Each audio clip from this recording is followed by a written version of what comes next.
ఇక వైసీపీపై మంత్రి కొల్లు రవీంద్ర ఆగ్రహం వ్యక్తం చేశారు. జగన్ తన తీరు మార్చుకోకపోతే 11 మంది వైసీపీ ఎమ్మెల్యేల బట్టలోడదీసేందుకు సిద్ధంగా ఉన్నారని హెచ్చరించారు.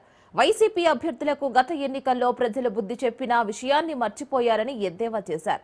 నేరస్తుడైన వంశీని పరామర్శించేందుకు వెళ్లడం ఒక తప్పైతే అక్కడ పోలీసు అధికారులను ఉద్దేశిస్తూ హెచ్చరికలు చేయడం మరో నేరమని అన్నారు.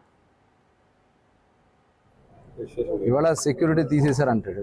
జెడ్+ కేటగిరీ సెక్యూరిటీ మేము తీయటానికి రాష్ట్ర ప్రభుత్వంలో ఉండదు, ఎక్కడ తగ్గించలేదు. సెక్యూరిటీ విషయంలో అనుమతులు లేకుండా ఎలక్షన్ కోడ్ ఉన్నప్పుడు ఏ రకంగా మిర్చియాడికి వెళ్తాడు ఆయన? ఇప్పుడు మిర్చియాడికి సందర్శనకి వెళ్ళాలంటే ఎలక్షన్ కోడ్ ఉంది, నువ్వు వెళ్ళు, పర్మిషన్ తీసుకుని వెళ్ళు. జిల్లా కలెక్టర్ వెళ్ళడానికి లేదన్నారు, పోలీసులు అనుమతిని నిరాకరించారు. అనుమతులు తీసుకుని వెళ్ళడానికి మాకేం అభ్యంతరం లేదు. కానీ ఒక ఉద్దేశపూర్వకంగా ప్రజల్ని రెచ్చగొట్టడానికి లేకపోతే ఇక్కడ ఒక అరాచకాలు సృష్టించడానికి ప్రయత్నం చేస్తే అది జరగనివ్వు. ఆ విషయంలో ఎటువంటి వేరే ఆలోచన లేదు. మొన్న కూడా వంశీని మేమేమి అరెస్ట్ చేయాలనుకుంటే ఫస్ట్లోనే చేసాను, కానీ అతనంతటా అతనే కిడ్నాప్ చేసి ఒక దళిత సోదరుని కిడ్నాప్ చేశాడు కాబట్టి వాళ్ళు పెట్టినటువంటి కేసు మీద అతను అరెస్ట్ చేయడం జరిగింది. SC/ST కేసు పెట్టి అతను అరెస్ట్ చేయడం జరిగింది. ఈ నెల వారికి ఒత్తాసు పలుకుతారు. అక్కడ ఏమి చేయలేదు, అమ్మాయి కూడా అని చెప్తా ఉన్నారు. ఇవాళ మొత్తం గన్నవరం కాదు, రాష్ట్ర ప్రజలందరూ కూడా చెప్తారు వంశీ గారి గురించి కానీ వైసీపీ నాయకుల గురించి కానీ.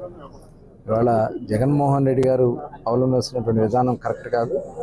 కరెక్ట్ చేసుకోకపోతే ఆయన చెప్తా ఉన్నాడు, పోలీసు అధికారులు గొడ్లోడు తెస్తారంట. సప్త సముద్రాల అవతల ఉన్న రిటైర్ అయిపోయినా తీసుకొచ్చి గొడ్లోడు తెస్తాను అంటే ఇన్వెస్టిగేషన్ ఉన్నటువంటి కేసుని నువ్వు బెదిరిస్తావా? పోలీసు అధికారులను బెదిరిస్తావా? సాక్షులను బెదిరిస్తావా?